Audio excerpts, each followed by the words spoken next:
మీరు గమనిస్తే 2004 ముందు చంద్రబాబు నాయుడు గారు సంపద సృష్టించి సైబరాబాద్ నిర్మించి రాష్ట్రాన్ని ఆర్థికంగా బలోపేతం చేస్తే 2004 తర్వాత ఒక దుర్మార్గుడు వచ్చి అవాకులు చవాకులు పేలి అధికారాన్ని చేపట్టి చంద్రబాబు నాయుడు గారు సృష్టించిన ఆర్థిక సంపదను మొత్తం దోచుకెళ్ళిపోయాడు.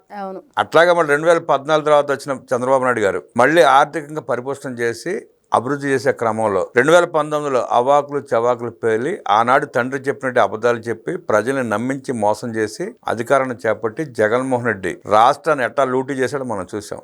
మళ్ళీ ఇప్పుడు చంద్రబాబు నాయుడు గారు ముఖ్యమంత్రి అయిన తర్వాత రాష్ట్రాన్ని అభివృద్ధి దిశగా నడిపిస్తూ పరిశ్రమలు తీసుకొస్తూ సంక్షేమ కార్యక్రమాలు చేస్తూ మళ్ళీ ఆర్థికంగా రాష్ట్రాన్ని అభివృద్ధి చేసే పందాలు నడుస్తూ ఉంటే మళ్ళీ కళ్ళుబండి జగన్మోహన్ రెడ్డి అవాకులు చవాకులు ప్రాంతాలు కులాలు మతాలుగా మళ్ళీ చీల్చి చెప్పిన అబద్ధాలు మళ్ళీ చెప్పి మళ్ళీ అధికారం చేపట్టి మళ్ళీ దోచుకునే ప్రయత్నంలో భాగంగా ఇన్ని కార్యక్రమాలు చేస్తున్నాడు. ఎన్ని చేసినా ఎన్ని అబద్ధాలు చెప్పినా ఇవాళ ప్రజలైతే నమ్మే పరిస్థితులు లేరు. అంటే రాష్ట్రం అభివృద్ధి దిశగా నడుస్తూ ఉంది.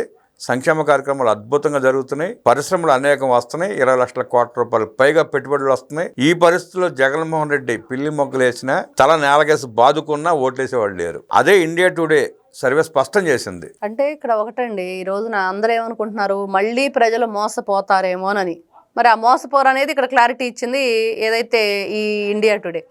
ఖచ్చితంగా ఈ రోజున ప్రజలు ఆల్రెడీ ఎన్నిసార్లు మోసపోయాం, ఏ విధంగా మోసపోయాము, మన రాష్ట్ర పరిస్థితి ఏంటి, మరి ఎవరుంటే రాష్ట్రాన్ని ముందుకు నడిపిస్తారు అనేది వాళ్ళకు ఒక క్లారిటీ వచ్చింది. వాళ్ళు ఒక క్లియర్గా ప్రజలు 2024 ఎలక్షన్కి ఏ నిర్ణయం తీసుకున్నారో 29 ఎలక్షన్ కూడా అదే తీసుకుంటారు. అంటే అప్పుడు ఇంకా అడుగు ముందుకే వేస్తారు. ఎందుకంటే వచ్చిన 11 కూడా రావని చెప్పేది ఇప్పుడు వస్తున్న సర్వేలో నిర్ధారణ అయిపోయింది. జగన్మోహన్ రెడ్డి గ్రాఫ్ ఇలా పడిపోయింది.